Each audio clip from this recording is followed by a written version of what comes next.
हमारी डिस्कशन चल रही थी लास्ट लेक्चर में वर्किंग कैपिटल मैनेजमेंट, और वर्किंग कैपिटल मैनेजमेंट में cash operating cycle illustration 2 and 3 हमने डिस्कस की थी कैश ऑपरेटिंग साइकिल की।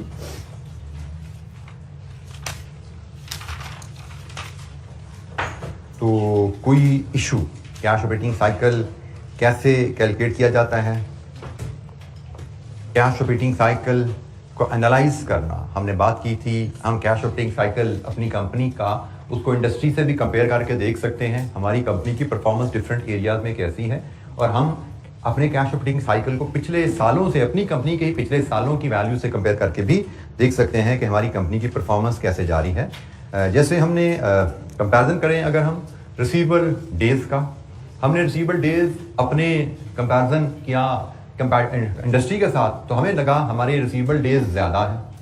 अगर इंडस्ट्री भी डोमेस्टिक सेल करती है, हम भी डोमेस्टिक सेल करते हैं, तो हमारे रिसीवेबल डेज ज़्यादा होने का मतलब हम अपने कस्टमर से रिकवरी करने में सुस्त हैं।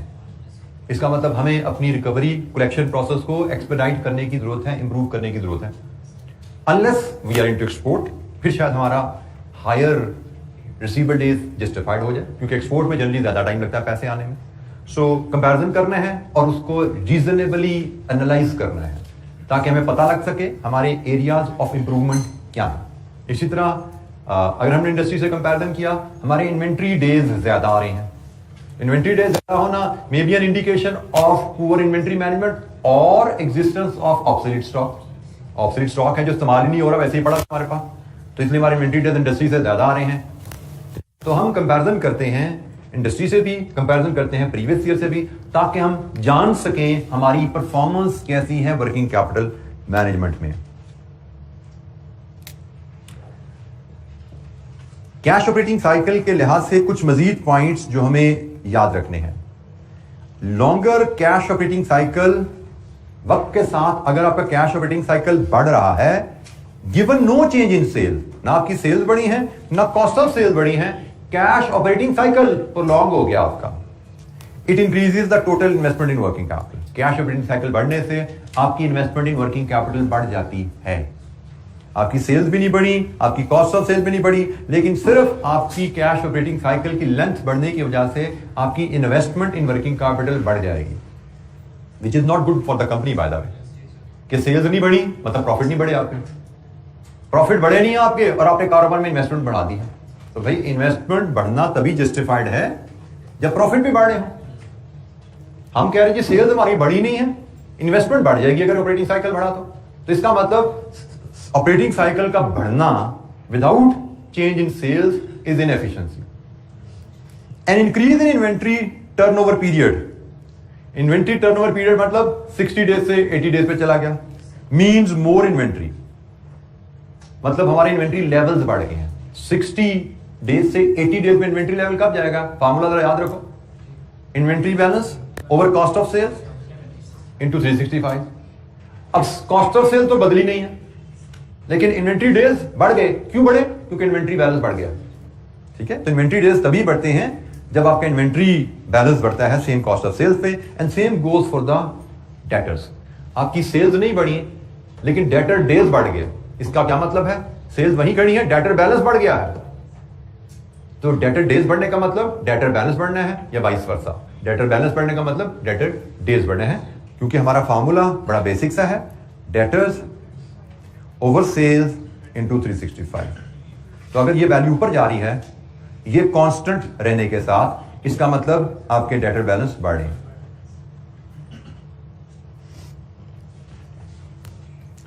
Increase in working capital reduces operational cash flows in the period। जब वर्किंग कैपिटल रिक्वायरमेंट आपकी बढ़ जाती है तो ऑपरेशनल कैश फ्लोज, आपको डे टू डे खर्चे पे करने के लिए जो पैसा चाहिए वो लेसर अवेलेबल हो जाता है। आपके पैसे डेटर्स में फंस गए जाके, आपके पैसे इन्वेंट्री में फंसे हुए हैं, स्टॉक में, गोदाम में पड़े हुए हैं, और आपने बिजली का बिल पे करना है।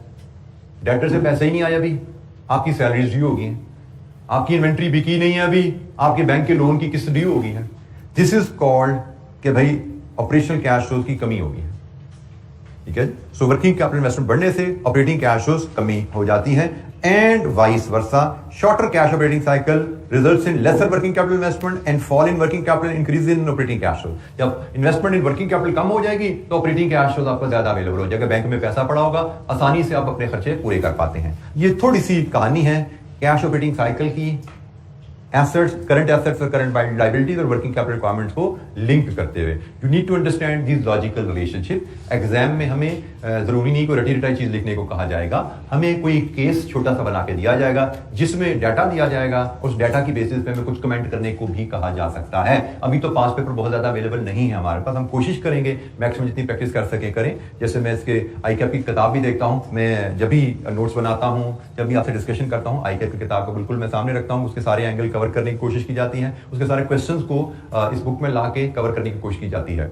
क्योंकि आईकैप की बुक इज द की। अगर आपने आईकैप की बुक को तरीके से कवर नहीं किया, उसको फॉलो नहीं किया, तो शायद आपकी performance in exam will get affected. एक आईकैप के सीनियर काउंसिल मेंबर जो एकेडमिक्स में एकेडमिशियन भी रहे हैं और अभी भी एकेडमिक्स में इन्वॉल्व हैं, अभी भी काउंसिल मेंबर हैं, कल ही हम टीचर्स आपस में बैठे डिस्कशन कर रहे थे, तो उनकी एक बात का रेफरेंस आया बीच में कि आईकैप ने अपने पेपर सेटर्स को स्ट्रिक्टली इंस्ट्रक्शन दी हुई हैं कि जब भी पेपर बनाओ आईकैप की प्रिस्क्राइब टेक्स्ट बुक आपके सामने खुली पड़ी होनी चाहिए। मतलब आपका पेपर का कोई सवाल उस बुक के कंटेंट से दाएं बाएं ना जाए, जो सिलेबस बुक में गिवन है वही सामने रख के क्वेश्चन बनाया जाए। इसीलिए अगर आप में से कोई बच्चा आईकैप टेक्स्ट बुक पढ़ने का आदी रहा है अपने पीआरसी में, अर्लियर कैप के पेपर में, you may be able to relate कि ये सवाल बुक के फलाने पेज से निकला है, ये सवाल बुक के फलाने पेज से निकला है, क्योंकि पेपर सेटर आईकैप की बुक को स्ट्रिक्टली फॉलो करता है। सो बुक को फॉलो करके आप अपनी सक्सेस के चांसेस बहुत ज्यादा बढ़ा लेते हैं। आईकैप की टेक्स्ट बुक अगर फॉलो कर रहे हो तो बहुत ही अच्छी बात है, उससे अच्छी बात ही कोई नहीं। बेशक मैंने नोट्स वगैरह बनाए होते हैं, but still despite that I strongly recommend जो बच्चा आईकैप की टेक्स्ट बुक पढ़ सके उसको जरूर पढ़नी चाहिए। तो जनाब हम थोड़ा सा एक स्टेप आगे चलते हैं कि ऑपरेटिंग साइकिल की इंफॉर्मेशन, हमने कहा जी ऑपरेटिंग साइकिल की इंफॉर्मेशन का वर्किंग कैपिटल रिक्वायरमेंट से बड़ा स्ट्रॉन्ग रिलेशनशिप है। पूरे पैराग्राफ में यही बात करते आ रहे हैं ना कि ऑपरेटिंग साइकिल कम होगा ज्यादा होगा, वर्किंग कैपिटल रिक्वायरमेंट से उसका रिलेशनशिप है। ये रिलेशनशिप हम स्टडी करते हैं इलस्ट्रेशन 4 में। इस रिलेशनशिप को हम स्टडी करते हैं इलस्ट्रेशन 4 में। तो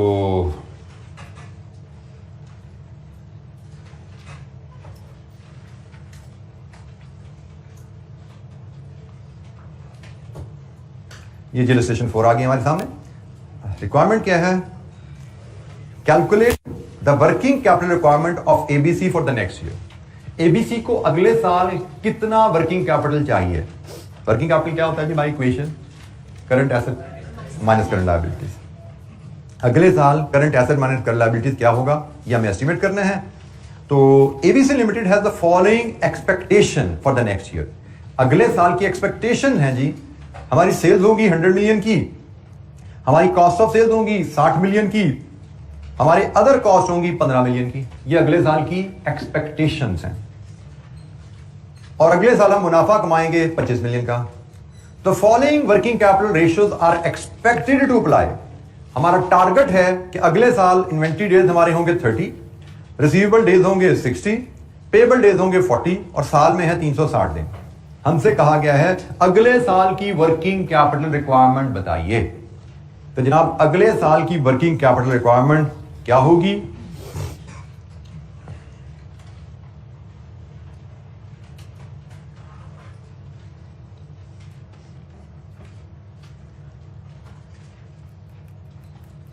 अगले साल की वर्किंग कैपिटल रिक्वायरमेंट होगी current assets less current liabilities.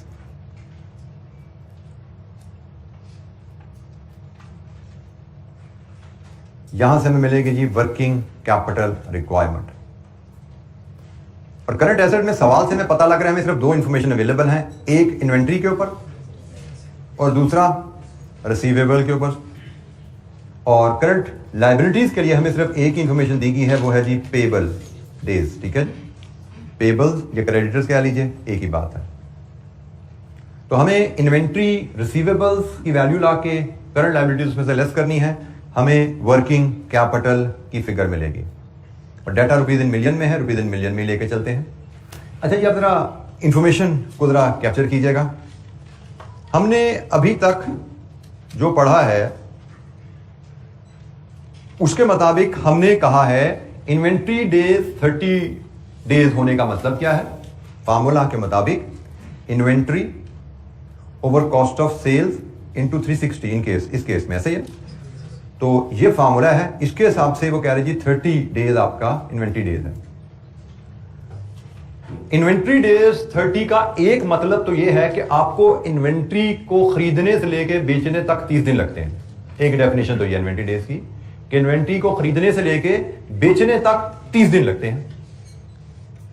Inventory days की एक और भी इंटरप्रिटेशन है, इन्वेंट्री डेज की एक और भी इंटरप्रिटेशन है, और वो इंटरप्रिटेशन है कि आपके पास जो स्टॉक लेवल होता है वो 30 दिन की कंजम्पशन या परचेज के बराबर होता है।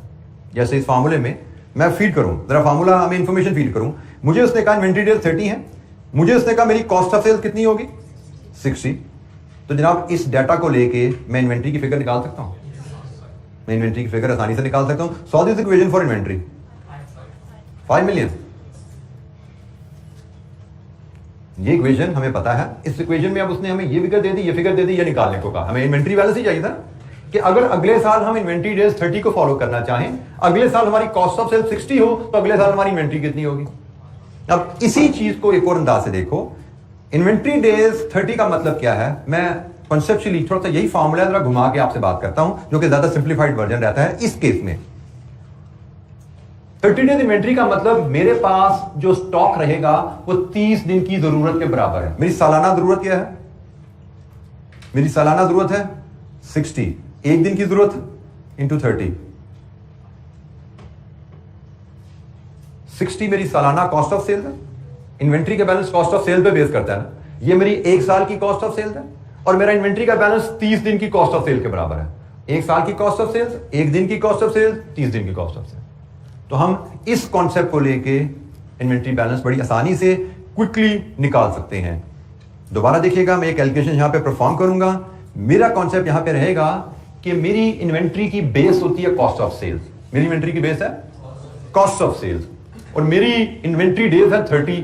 इसका मतलब मेरा inventory balance 30 days cost of sales के बराबर है। मेरे साल की कॉस्ट ऑफ सेल्स, मेरे एक दिन की कॉस्ट ऑफ सेल्स, मेरे 30 डेज की कॉस्ट ऑफ सेल्स। यही कॉन्सेप्ट रिसीवेबल पे भी लगेगा। रिसीवेबल डेज हैं 60, और रिसीवेबल बैलेंस की बेस क्या होती है? Credit sales. रिसीवेबल बैलेंस की बेस होती है क्रेडिट सेल्स, और मेरा रिसीवेबल डेज 60 है। इसका क्या मतलब है? मेरा रिसीवेबल बैलेंस 60 दिन की क्रेडिट सेल्स के बराबर होगा। तो जनाब सेल्स 100 मिलियन है, हम अज्यूम करते हैं सारी की सारी क्रेडिट रहेंगी। एक दिन की सेल्स क्या है और 60 दिन की सेल क्या है? कितनी बनेगी वैल्यू? 16.67। ये जी मेरा रिसीवेबल का बैलेंस आ गया। रिसीवेबल की बेस क्रेडिट सेल्स होती हैं, रिसीवेबल डेज 60 हैं। 60 डेज रिसीवेबल डेज का मतलब है कि हमारा रिसीवेबल बैलेंस 60 दिन की क्रेडिट सेल के बराबर होगा।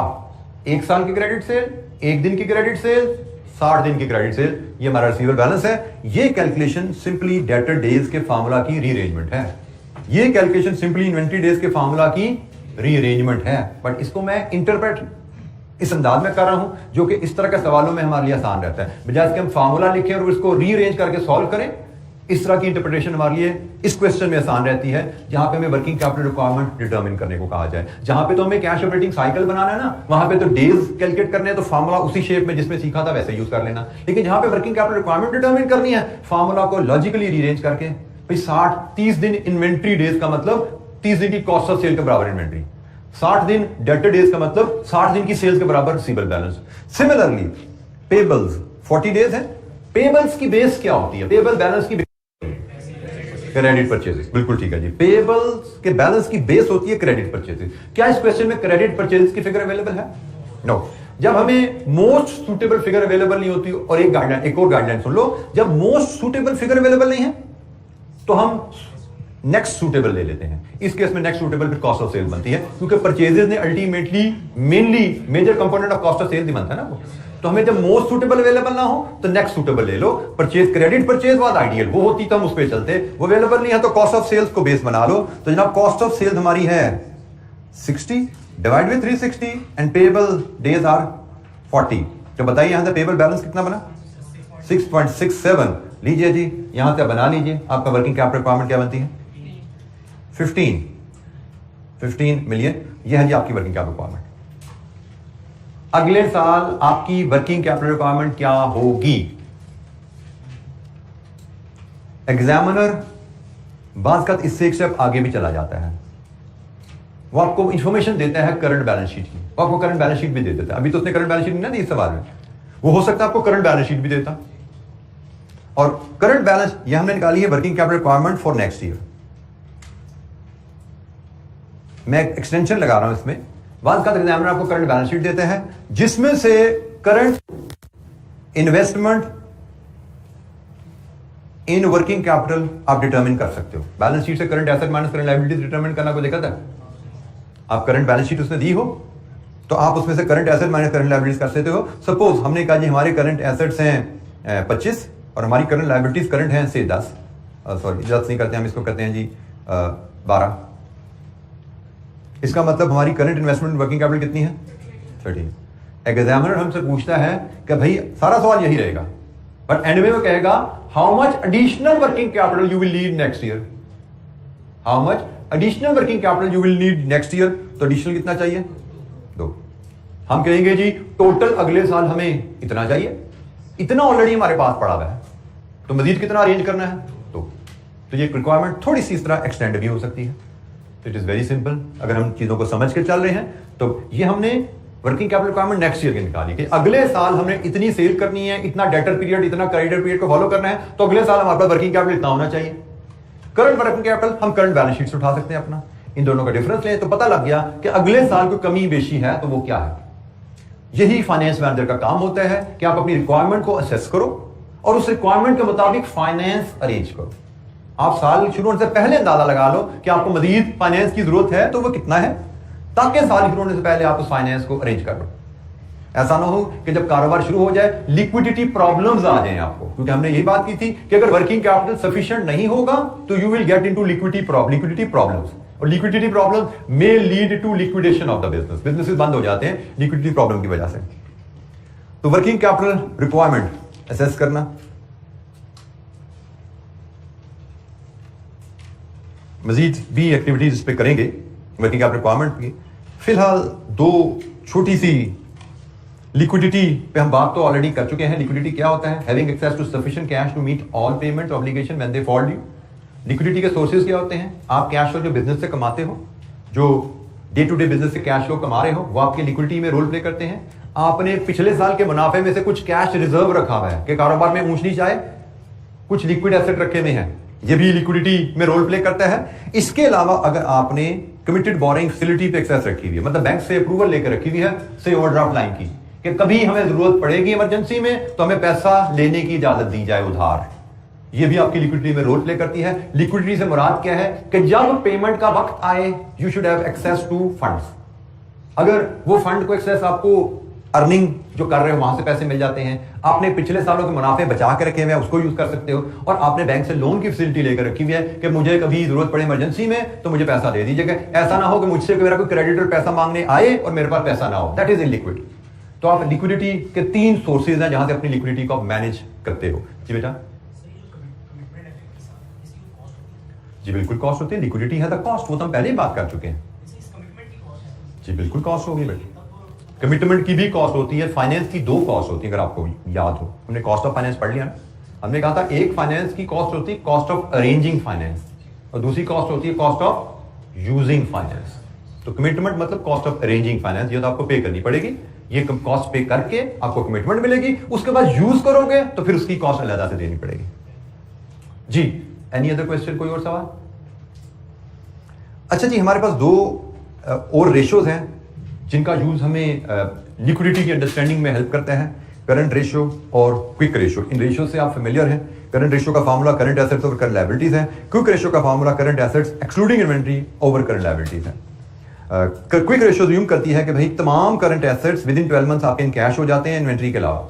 इन्वेंट्री को बात कर बेशक हमने करंट एसेट्स में डाला होता है, लेकिन बात का उनको बेच के कैश में कन्वर्ट करना, it may take over 1 year, it may take. और स्पेशली जब आप बिजनेस बंद कर रहे हो, जब आप अपनी लायबिलिटीज पे ऑफ करने जा रहे हो, तो आपका सामान बिकने में दिक्कत होती है, सो रियलाइज करने में पैसा प्रॉब्लम हो सकती है। So current ratio, quick ratio दोनों से आप फेमिलियर हैं, इनकी कैलकुलेशन आपके लिए कोई चैलेंज नहीं है। ये दोनों हमारे लिक्विडिटी के मेजर्स हैं, इन दोनों को हम लिक्विडिटी रेशियोज कहते हैं। ये क्विक रेशियो भी कहलाती है, ये इसका एक और नाम भी है एसिड टेस्ट रेशियो, ठीक है। सो ये दोनों रेशियोज के फार्मूला से आप फेमिलियर हैं। ये दोनों रेशियो लिक्विडिटी का मेजर हैं और एक जनरल गाइडलाइन के तौर पे करंट रेशियो का स्टैंडर्ड 2:1 है और क्विक रेशियो का स्टैंडर्ड 1:1। ये जनरल गाइडलाइन है, ये भी ध्यान रखिएगा, ये कोई हार्ड एंड फास्ट रूल नहीं होता। आपकी गाइडलाइन स्पेसिफिक आपके बिजनेस की इंडस्ट्री से अलाइन होकर बनती है। आपने देखना है कि मेरी करंट रेशियो ठीक है या नहीं, तो अपने इंडस्ट्री से कंपैरिजन कर लो। आपने देखना है मेरी क्विक रेशियो ठीक है या नहीं, इंडस्ट्री से कंपैरिजन कर लो। लेकिन इन the absence of any other comparative data, these can be considered standards कि भाई 2:1, 1:1 एक जनरली एक्सेप्टेबल स्टैंडर्ड है, लेकिन स्पेसिफिक स्टैंडर्ड जानना है अपने बिजनेस का तो इंडस्ट्री से डाटा उठाओ। इंडस्ट्री में देखो क्या रेशियो चल रही है आपके बिजनेस की। अच्छा, ये इलस्ट्रेशन 5 हम देखते हैं, वो भी थोड़ी सी हमारी रिवीजन है इन्हीं फार्मूलाज को लेके जो डिस्कशन हमारी हुई है। Illustration number 5,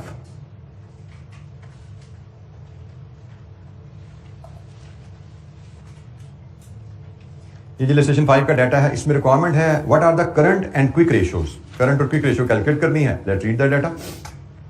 a company's annual sales are 80 million with a markup on cost of 60%. It normally settles payable 2 months after the purchase are made, holding 1 month worth of demand in inventory.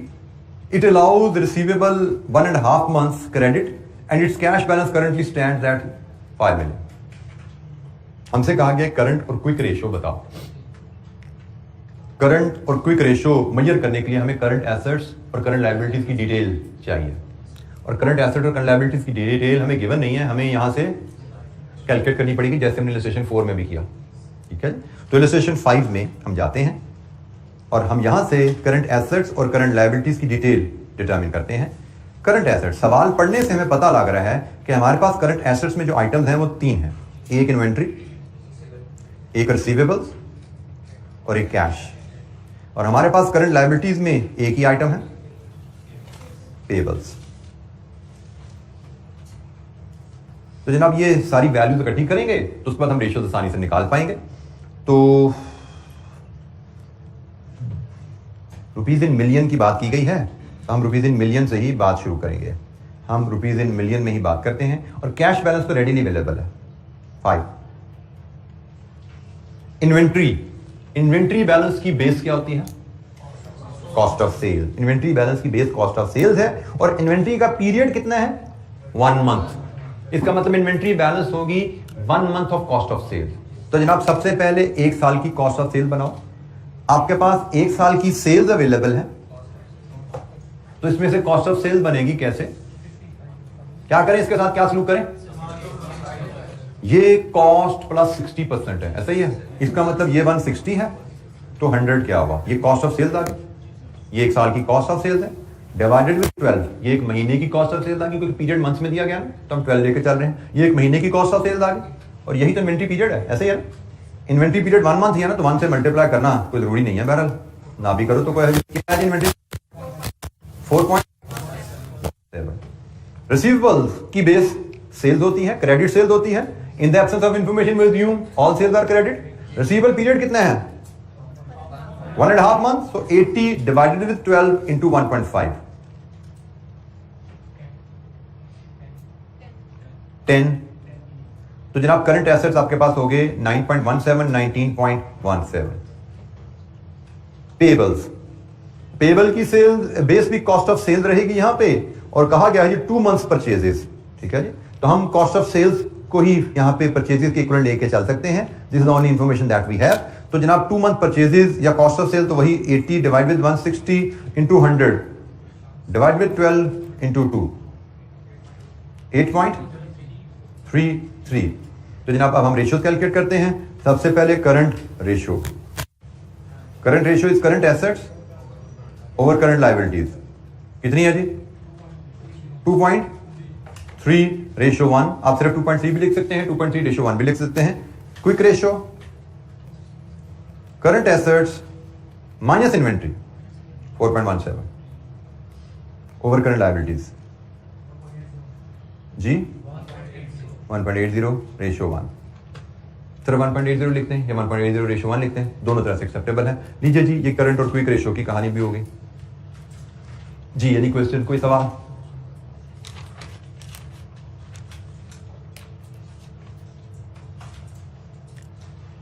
Liquidity को major करने के लिए current and quick ratios ये भी use की जाती हैं। Liquidity का मेजर है, अगर हमारी करंट और क्विक रेशियो इंडस्ट्री स्टैंडर्ड्स के बराबर हैं, इसका मतलब हम एक रीजनेबल लिक्विडिटी मेंटेन कर रहे हैं। अगर हमारी करंट और क्विक रेशियो इंडस्ट्री स्टैंडर्ड से कम है, इसका मतलब हमारी लिक्विडिटी स्टैंडर्ड से बेंचमार्क से कम है। करंट क्विक रेशियो कम होने का मतलब लोअर लिक्विडिटी, और अगर हमारी करंट और क्विक रेशियो इंडस्ट्री स्टैंडर्ड से ज्यादा है, इसका मतलब हमने जरूरत से ज्यादा इन्वेस्टमेंट कर दी है वर्किंग कैपिटल में, हम जरूरत से ज्यादा लिक्विडिटी मेंटेन कर रहे हैं, और जरूरत से लिक्विडिटी हैज इट्स कॉस्ट। तो अगर आप जरूरत से ज्यादा लिक्विडिटी रख रहे हैं, तो हमने बात की थी लिक्विडिटी बढ़ाओगे तो प्रॉफिटेबिलिटी डाउन हो जाएगी। हमें लिक्विडिटी और प्रॉफिटेबिलिटी का बैलेंस रखना है जी। कोई सवाल?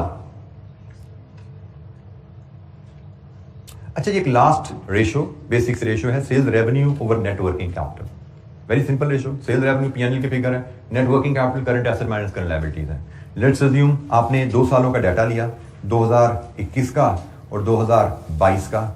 यहां पे आपकी फिगर थी से 100 revenue over 20 working capital. Answer आ रहा है आपका 5।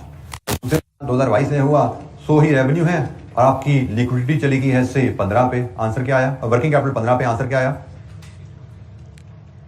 6.67। अच्छा जी, ये रेशियो है sales over working capital. Sales over working capital के रेशियो हम अगर देखें, यहां से 2021 से 22 तक रेशियो बढ़ गई है। रेशियो का बढ़ना हमें क्या बता रहा है? हम सिंपली वैल्यूज को कंपेयर करके देख सकते हैं। रेशियो का बढ़ना हमें बता रहा है कि हमारी लिक्विडिटी ड्रॉप हुई है। सेल्स वहीं की वहीं खड़ी है, लेकिन वर्किंग कैपिटल हमारा कम हो गया है। हमने बेसिक कॉन्सेप्ट एक सीखा हुआ है कि हमारी इन्वेस्टमेंट इन वर्किंग कैपिटल का ताल्लुक हमारा लेवल ऑफ एक्टिविटी से है। ये बात हमने शुरू में पहले लेक्चर में बात की थी कि हमें अपनी एसेट्स में कितनी इन्वेस्टमेंट की जरूरत पड़ेगी, ये डिपेंड करेगा हमारी सेल्स कितनी है। हमारी सेल्स ज्यादा है, we will need more money to finance debtors. हमारी सेल्स ज्यादा है, we need more inventory to support production. अब यहां पे हम देख रहे हैं सेल्स तो वहीं की वहीं खड़ी हैं, लेकिन 2021 से 22 तक आते आते इन्वेस्टमेंट कम हो गई है। इसका मतलब हमारी लिक्विडिटी ड्रॉप हुई है। So sales over working capital ratio भी आपको लिक्विडिटी पे इंफॉर्मेशन देती है। तो लिक्विडिटी को देखना। अच्छा, ये ध्यान में रखना है, रेशियो कभी भी स्टैंड अलोन कुछ नहीं बता रही है। 5 इटसेल्फ क्या बता रही है? कुछ नहीं। रेशियो हमेशा कंपैरिजन में इंफॉर्मेशन देती है। कंपैरिजन पिछले साल से कर लो, कंपैरिजन इंडस्ट्री स्टैंडर्ड से कर लो। कंपैरिजन के बगैर रेशियो की वैल्यू यूजलेस है आपके लिए। तो यहां पे हम कंपैरिजन करते हैं पिछले साल से, तो पता लगा कि हमारी लिक्विडिटी ड्रॉप हुई है। इस रेशियो के बढ़ने का मतलब लिक्विडिटी का ड्रॉप होना है, एंड वाइस वर्सा। ये रेशियो अगर गिर रही है, इसका मतलब लिक्विडिटी बढ़ रही है, वो भी अच्छी बात नहीं है। लिक्विडिटी बढ़ना भी अच्छी बात नहीं है, लिक्विडिटी गिरना भी अच्छी बात नहीं है। लिक्विडिटी को एक ऑप्टिमल लेवल पे मेंटेन करना इज द टारगेट। ठीक हो गया? वो ऑप्टिमल लेवल हम कहां से ले सकते हैं? Industry standard. इंडस्ट्री स्टैंडर्ड में tell us what is an optimal sales over working capital ratio. यहां से तो हमें नजर आ रहा है हमारी वर्किंग कैपिटल, हमारी लिक्विडिटी ड्रॉप हुई है, लेकिन स्टिल हम ये नहीं कह सकते ये बुरा है, unless we know what is the industry standard. हो सकता है इंडस्ट्री स्टैंडर्ड यही हो, 6.7 हो। हम ये तो कह सकते हैं कि हमारी लिक्विडिटी पिछले साल के मुकाबले में कम हुई है, लेकिन इंडस्ट्री स्टैंडर्ड 6.7 के लिहाज से तो बिल्कुल ठीक है, डेंजरस नहीं है बात। ठीक है? तो आपको इंफॉर्मेशन को कंपैरिजन में कमेंट करना है। हमें इंफॉर्मेशन रेशियोज आ सकती हैं लिक्विडिटी की, और उन पे कमेंट करने को कहा जा सकता है। तो कमेंट हम कंपैरिजन के हिसाब से बताते हैं कि यहां से यहां कंपैरिजन बता रहा है कंपनी की लिक्विडिटी कम हुई है, लेकिन क्या ये डेंजरस है या नहीं, इसके लिए हमें इंडस्ट्री स्टैंडर्ड की इंफॉर्मेशन चाहिए। उसके बगैर हम ये नहीं बता सकते ये डेंजरस है या नहीं। ये नजर आ रहा है कि लिक्विडिटी कम हुई है। अब ये अच्छी बात है बुरी बात है, जब तक हमें इंडस्ट्री स्टैंडर्ड नहीं पता हम कमेंट नहीं कर सकते। ये एग्जामिनेशन में लिखने वाला आंसर है इस केस का। लिक्विडिटी कम हुई है, लेकिन based on this information we can not comment is it good or bad unless we have industry comparison available. जी एनी क्वेश्चन, कोई सवाल? अच्छा जी, एक क्योंकि सवाल इसमें थोड़े मैं बाद में दोबारा रिव्यू कर रहा था, मुझे लगा कुछ सवाल हमारे पास कम है प्रैक्टिस के लिए इस एरिया में, आईटैप की बुक में भी नहीं अवेलेबल था, तो फिर मैंने कुछ इन्फॉर्मेशन अरेंज की, कुछ डाटा अरेंज किया ताकि हम डिस्कशन को मज़ीद आगे लेके जा सकें। तो ये एक छोटा सा हैंडआउट है जो मैं आपसे शेयर करने जा रहा हूँ। इलस्ट्रेशन 6 है जी, ये मैं हैंडआउट आपसे अभी ग्रुप में शेयर कर लेता हूँ।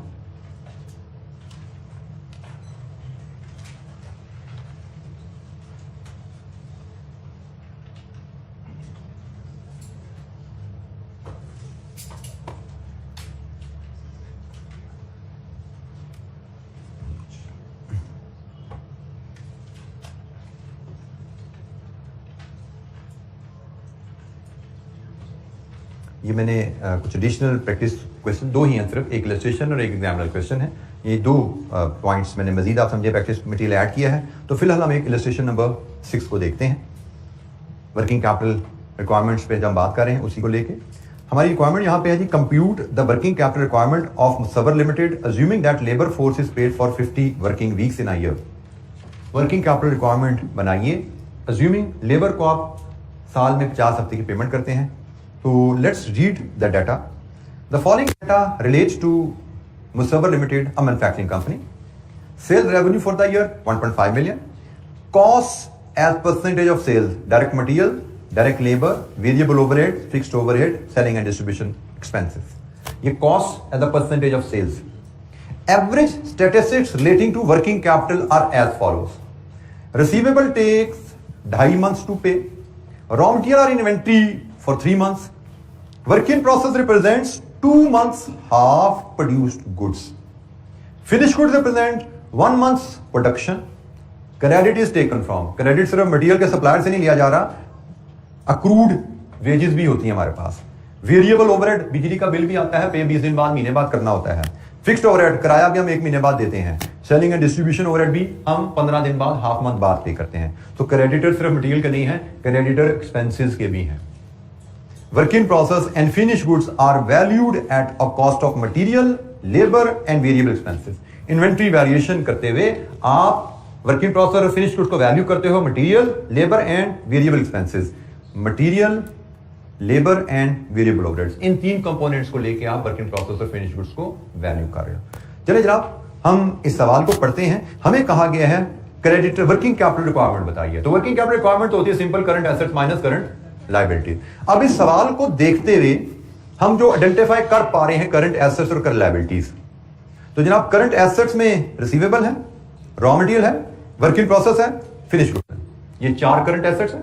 और करंट लायबिलिटीज में पेबल्स हैं, मटेरियल के, लेबर के, वेरिएबल ओवरहेड के, फिक्स्ड ओवरहेड के, सेलिंग एक्सपेंसेस के, 5 liabilities. 4 current assets, 5 liabilities. Current assets minus current liabilities, हमारे पास वर्किंग कैपिटल आ जाएगा। तो जनाब हम इसके मुताबिक वर्किंग बनाना शुरू करते हैं। इलस्ट्रेशन नंबर 6 जिसका डाटा आपसे हैंडआउट में शेयर कर लिया गया है, व्हाट्सएप आपको आ चुका है। इलस्ट्रेशन नंबर 6 हमने कहा जी, करंट एसेट्स में हमारे पास receivables, raw material, work in process and finish goods, ये हमारे पास करंट एसेट्स हैं। और करंट लायबिलिटीज हमारे पास हैं, बेटा बुक में नहीं है, मैंने क्या बोला, हैंडआउट ग्रुप में नहीं है, भेज दिया था, पहुंचना शुरू हो गया होगा, पहुंच गया अब शायद, ट्रांजिट में था अभी शायद। अच्छा जी, करंट एसेट्स, तो करंट लायबिलिटीज में जरा मुझे हेडिंग्स बोलो क्या क्या थी, अभी हमने डिस्कस की। मटेरियल्स के क्रेडिटर्स हैं, और labour, variable overhead, fixed overheads, selling and distribution overheads या सेलिंग एंड डिस्ट्रीब्यूशन एक्सपेंसेस। ये current assets minus current liabilities करेंगे तो यहां से हमें नेट वर्किंग कैपिटल रिक्वायरमेंट मिलेगा। अच्छा जी, अब रिसीवेबल की बेस सेल्स है, रॉ मटेरियल की बेस मटेरियल कॉस्ट है, एंड सो ऑन। ठीक है, तो हम करते क्या हैं कि हम सबसे पहले जो उसने सेल्स और परसेंटेजेस दी हैं उनको लेके एक वर्किंग बना लेते हैं। हम एक छोटी सी वर्किंग बना लेते हैं जिसमें हम कहते हैं कि सेल्स तो हमें गिवन है 15 लाख की, इसको यूज करते हुए मटेरियल कॉस्ट कितनी है जी, मटेरियल कॉस्ट 30%, ये बनी जी 450,000। फिर इसके बाद लेबर है, लेबर कॉस्ट कितनी है जी 25%, कितनी बनी 375। इसके बाद नेक्स्ट कॉस्ट कौन सी है, वेरिएबल ओवरहेड, कितनी है जी 10%, ये बनी 1.5 लाख। फिर है जी आपकी फिक्स ओवरहेड, कितनी है 15%, ये बनी 2,25,000। फिर आपके पास है आखिरी item sales and distribution expenses 5%, ये बना 75,000। ये सारी बेसिस आपने एक वर्कआउट कर ली हैं। अब इन बेसिस को लेके और गिवन पीरियड्स को लेके आप करंट एसेट्स और करंट लायबिलिटीज डिटरमिन करेंगे। सबसे पहले फिगर निकालनी है आपने कौन सी जी, रिसीवेबल की। रिसीवेबल की बेस क्या है 15 लाख सेल्स, और रिसीवेबल का पीरियड क्या है, रिसीवेबल का पीरियड क्या है 2.5 मंथ। 2.5 मंथ रिसीवेबल पीरियड का मतलब रिसीवेबल का बैलेंस 2.5 महीने की सेल्स के बराबर है। तो जनाब रिसीवेबल का बैलेंस 2.5 महीने की सेल के बराबर है। साल की सेल, 1 महीने की सेल, 2.5 महीने की सेल। तो जनाब रिसीवेबल का बैलेंस कितना है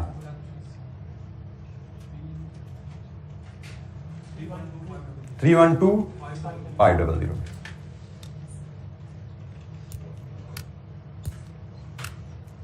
रॉ मटेरियल की इन्वेंट्री का बैलेंस, इसकी बेस होगी raw material consumption. Raw material के इन्वेंट्री बैलेंस की बेस है material cost, cost of material and material का इन्वेंट्री पीरियड। कितना है रॉ मटेरियल का इन्वेंट्री पीरियड 3 मंथ्स। तो जनाब ये है 1 साल की इन्वेंट्री कॉस्ट, ये बनी 1 महीने की इन्वेंट्री कॉस्ट। तो 3 महीने की इन्वेंट्री कॉस्ट के बराबर हमारी इन्वेंट्री रॉ मटेरियल की होगी जी 112,500। इन्वेंट्री पीरियड 3 मंथ का मतलब क्या है कि हमारे पास inventory in hand 3 month consumption के बराबर रहेगी। साल की कंजम्पशन 4,50,000 है, 1 महीने की कंजम्पशन 3 महीने की कंजम्पशन। वर्क इन प्रोसेस की इन्वेंट्री, नोट में बताया गया है वर्क इन प्रोसेस की वैल्यू डिपेंड करती है किन किन के ऊपर, material, labour and variable overhead. इनका सम कीजिए क्या आ रहा है। वर्क इन प्रोसेस की वैल्यू डिपेंड करती है सालाना प्रोडक्शन कॉस्ट के ऊपर। सालाना प्रोडक्शन कॉस्ट क्या है 975,000, ये हमारी सालाना प्रोडक्शन कॉस्ट है। तो वर्क इन प्रोसेस की value material, labour, variable overhead के ऊपर बेस करती है, वो 975 है। और वर्क इन प्रोसेस का पीरियड कितना है, वर्क इन प्रोसेस का inventory period 2 months half produced. Work in process fully produced goods नहीं है। अब जरा देखिएगा इसकी वर्किंग। हमने कहा जी वर्किंग प्रोसेस प्रोडक्शन कॉस्ट पे बेस करती है, और प्रोडक्शन कॉस्ट हमारी है 975,000 1 साल की। ये 1 साल की प्रोडक्शन कॉस्ट है, मतलब 1 साल में जो यूनिट्स बनाए उन पे खर्चा कितना आता है, डिवाइडेड विद 12 कर दो। 1 महीने में जो हम यूनिट्स बनाते हैं उन पे कितना खर्चा आता है, डिवाइडेड विद 2 कर दो। 2 महीने में जो यूनिट्स बनाते हैं उन पे कितना खर्चा आता है। वर्क इन प्रोसेस 2 महीने की प्रोडक्शन है लेकिन फुल यूनिट्स नहीं है, 50% प्रोड्यूस है, ये लिखा हुआ ना। ये 1 साल के फुल यूनिट्स की प्रोडक्शन कॉस्ट है, ये 1 महीने के फुल यूनिट्स की प्रोडक्शन कॉस्ट है, ये 2 महीने की फुल यूनिट्स की प्रोडक्शन कॉस्ट है, 2 महीने के हाफ प्रोडक्शन कॉस्ट, 2 महीने की प्रोडक्शन की हाफ कॉस्ट कितनी बनी 81,250। ये नहीं क्वेश्चन, कोई सवाल। Work in process material, labour, variable overhead पे वैल्यू की, work in process and finish goods they both, work in process and finish goods they both are valued material, labour and variable overheads. और उसने कहा work in process 2 महीने की half produce inventory होती है। तो ये पूरे साल की प्रोडक्शन, ये 1 महीने की प्रोडक्शन, ये 2 महीने की प्रोडक्शन, 2 महीने की प्रोडक्शन एट फुल कॉस्ट, 2 महीने की प्रोडक्शन एट हाफ कॉस्ट। जो उसने लिखा हमने उसी अंदाज में ये कैलकुलेशन परफॉर्म की। फिनिश गुड्स के बारे में क्या कहानी है, 1 मंथ प्रोडक्शन और फिनिश गुड्स फुल प्रोडक्शन होती है। तो जनाब फिनिश गुड्स की कहानी आपकी जो होगी 975 पे बेस करेंगे, divided with 12, that's it, into 1 करना, करो ना करो एक ही बात है। फिनिश गुड्स आपकी 1 मंथ फुल प्रोडक्शन है, तो जनाब साल की प्रोडक्शन डिवाइडेड विद 12, 1 मंथ की प्रोडक्शन। ये भी वैल्यू आ रही है शायद 81,250। लीजिए जी करंट एसेट्स हमारे कंप्लीट हुए। तमाम वैल्यूज को देख लीजिए, कोई चीज समझ नहीं आती पूछिए।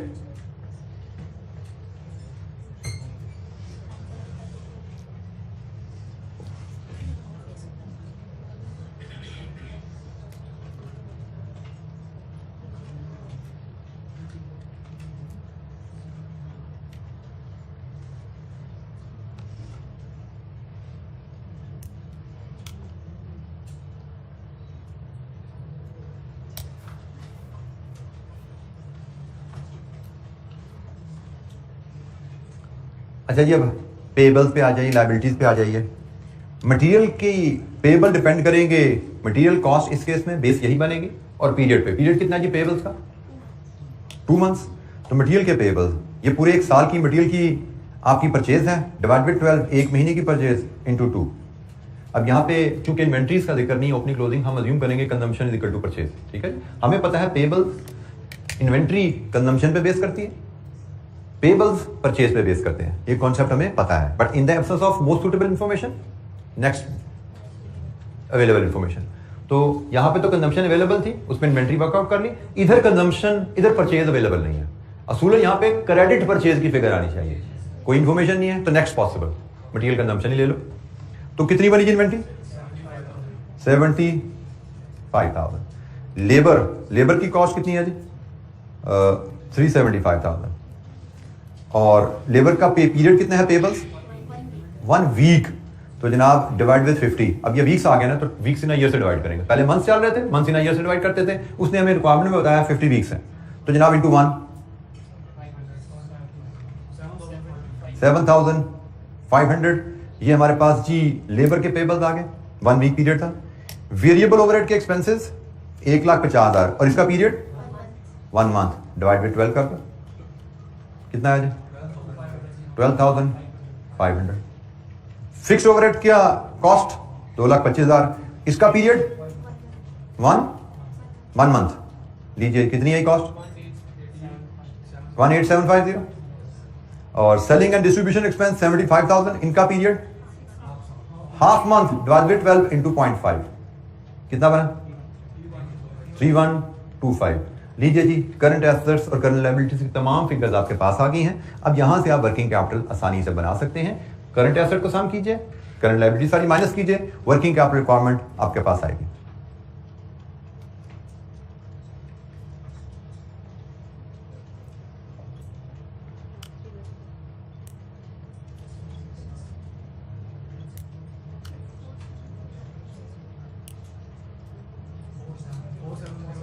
फोर 70625। लीजिए जी, कोई सवाल, किसी कैलकुलेशन पे कोई दिक्कत है तो पूछिए। वर्किंग कैपिटल मैनेजमेंट काफ़ी वास्ट टॉपिक है। जब हम इसको पढ़ते थे सीए फाइनल के लेवल पे, ये हमने यहाँ पे सिर्फ उसका एक सेगमेंट हमने पढ़ा है। एक सेगमेंट वर्किंग कैपिटल मैनेजमेंट से रिलेटेड ऑलरेडी आप इन्वेंट्री मैनेजमेंट की हेडिंग में पढ़ चुके हो, क्योंकि वर्किंग कैपिटल में करंट एसेट्स और करंट लायबिलिटीज की बात होती है। तो एक सेगमेंट इन्वेंट्री मैनेजमेंट में आप पढ़ चुके हो, आज तो डिफरेंट हेडिंग में पढ़ लिया, बट वो भी वर्किंग कैपिटल मैनेजमेंट का ही टॉपिक का हिस्सा बनता है।